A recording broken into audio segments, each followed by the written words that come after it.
আসসালামু আলাইকুম ওয়া রাহমাতুল্লাহ। প্রিয় শিক্ষার্থীগণ, আমরা আবার ধারাবাহিক ক্লাসে ফিরে এসেছি।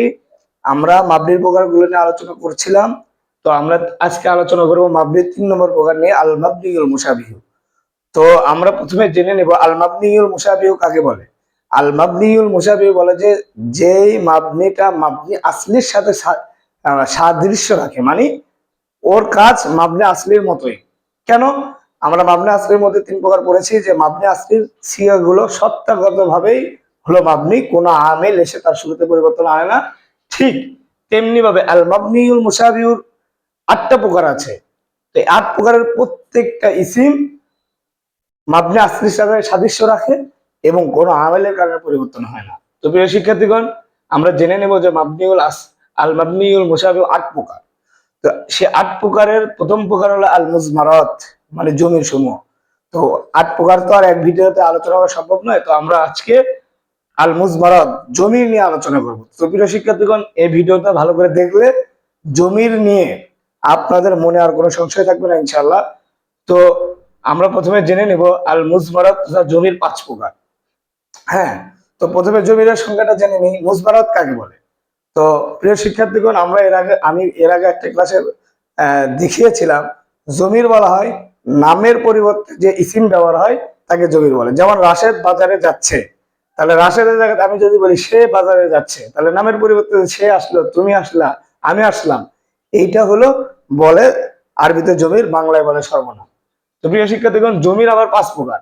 তো প্রথম প্রকার হলো জমিরে মারফুয়ে মুত্তাসিল। আমরা আগে বুঝে নিব জমিরে মারফুয়ে মুত্তাসিল কাকে বলে। তো প্রিয় শিক্ষার্থীগণ, এই যে খেয়াল করবেন যে জমিরুন এমন জমির, মারফু যেটা পেজ যুক্ত হবে, মুত্তাসিলুন এবং লেগে আসবে। তো প্রিয় শিক্ষার্থীগণ, উদাহরণ দিয়ে বুঝি আমরা, যেমন জরবা, জরবা সে প্রহার করেছে। তো প্রিয় শিক্ষার্থীগণ, লক্ষ্য করুন এই জরবার ভিতরে আমরা তো জানি যে পেজ যুক্ত ইসিম কোনটা হয়, সাধারণত ফাইল পেজ যুক্ত হয়, ফেলের পরে ফাইল সাধারণত পেজ যুক্ত হয়।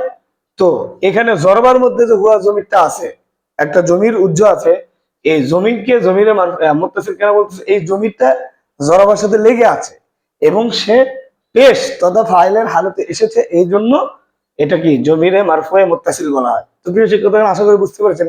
এমনি ভাবে মাজির যে 14টা সিগা আছে, জরবা জরবা জরবু জরবা জরবাতা জরবনা, এই যে ধারাবাহিকভাবে 14টা গর্দান আছে, এই গর্দানের প্রত্যেকটা সিগাই হলো জমিরে মারফুয়ে মুত্তাসিল। কেন? জমির গুলো ওখানে ফাইলের হালত তথা পেশের হালত অবস্থায় আছে এবং লেগে আছে। তো 2 নম্বর হলো জমিরে মারফুয়ে মুনফাসিল, ঠিক এটার বিপরীত।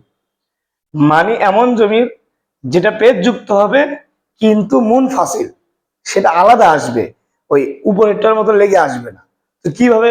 তো প্রিয় শিক্ষক, আমি বলেছি পেশ কাকে চায়, পেশ মূলত ফাইলকে চায়।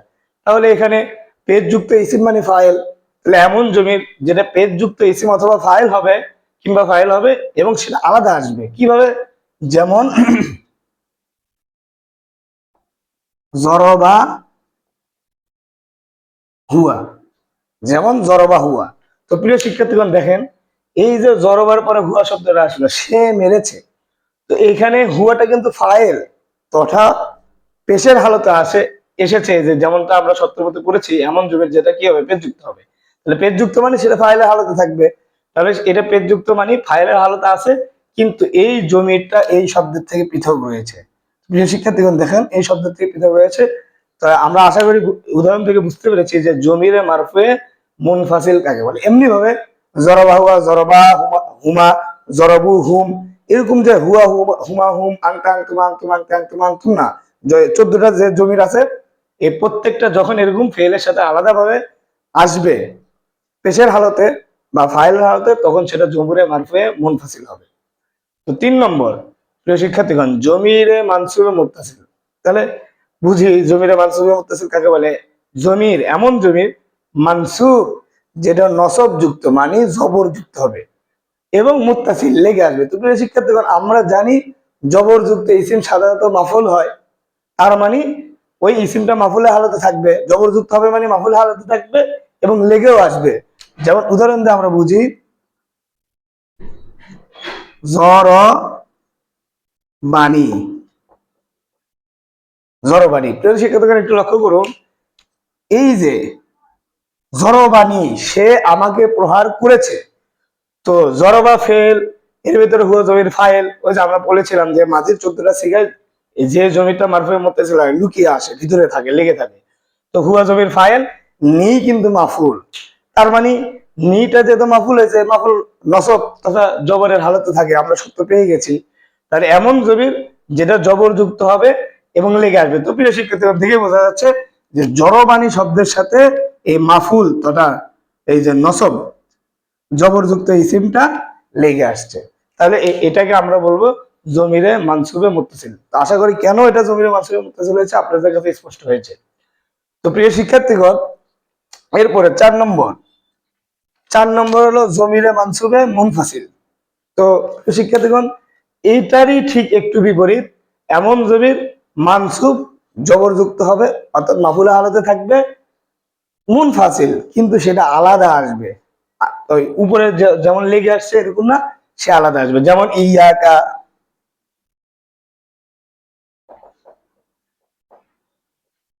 ইয়া, ইয়া, এই যে শব্দগুলো প্রিয় শিক্ষার্থীগণ, এই যে একটু খেয়াল করে দেখুন, আমরা যে সূরা ফাতিহার মধ্যে পড়েছিলাম ইয়াকা না'বুদু, আমরা আপনারও ইবাদত করি। তো এই ইয়াকা, এটা কিন্তু মানসুব, মাফুল হালতে থাকা মানে জবরের হালতে থাকা, তাহলে এটা মানসুবের হালতে আছে এবং এটা মুনফাসিল পৃথক ভাবে এসেছে। তাহলে আমরা সত্যের সাথে উদাহরণ দিয়ে মিলিয়ে পেলাম। তো আশা করি এটা বুঝে গেছেন। এরপরে জমিরে মাজরুরে মুত্তাসিল। তো প্রিয় শিক্ষার্থীগণ, খুবই সিম্পল। তো এমন জমির যেটা জের যুক্ত হবে, মুত্তাসিল এবং লেগে আসবে। তার মানে যে সমস্ত আমেল গুলো জের দেয়, সেই সমস্ত আমেলের সাথে ওই জমিটা লেগে আসবে। যেমন খুবই সহজ, লাকা, লি। তো প্রিয় শিক্ষার্থী দেখুন, এই লা, লি, ফি, এই যে এই শব্দগুলো, এগুলো কিন্তু হরফে জর। হরফে জরের কাজ কি? সে তার পরের ইসিমকে এসে কি করবে, মাজরুর জের বানিয়ে দেবে। তা আমরা বলেছি যে জমির 5 নম্বর প্রকার এমন জমির যেটা জের যুক্ত হবে, মুত্তাসিল এবং লেগে আসবে। তাহলে যে শব্দগুলো, যে আমেলগুলো জের দেয় তার সাথে লেগে আসবে। দেখুন এই যে হরফে জরের সাথে লেগে এসেছে, হরফে জরের সাথে জমির গুলো লেগে এসেছে। তো প্রিয় শিক্ষার্থীগণ, আশা করি আজকের এই ভিডিও দেখার পরে জমিরের এই 5 প্রকার নিয়ে আপনার ভিতরে আর কোনো সন্দেহ কাজ করবে না ইনশাল্লাহ। আপনি কোরআন খুলে দেখুন, হাদিস খুলে দেখুন, যেখানেই দেখুন, আরবি সাহিত্যের বই দেখলেও আপনি জমির গুলো ইনশাল্লাহ আশা করি আপনি আলাদা করতে পারবেন। এই ভিডিও থেকে যদি একটু উপকার লাভ করেন, তাহলে অবশ্যই ভিডিওটি শেয়ার করবেন, লাইক কমেন্ট করে পাশে থাকবেন এবং না বুঝলে কমেন্ট করে যাবেন। আমি যথাসাধ্য বুঝিয়ে দেওয়ার চেষ্টা করবো। আসসালামু আলাইকুম ওয়া রাহমাতুল্লাহি ওয়া বারাকাতুহু।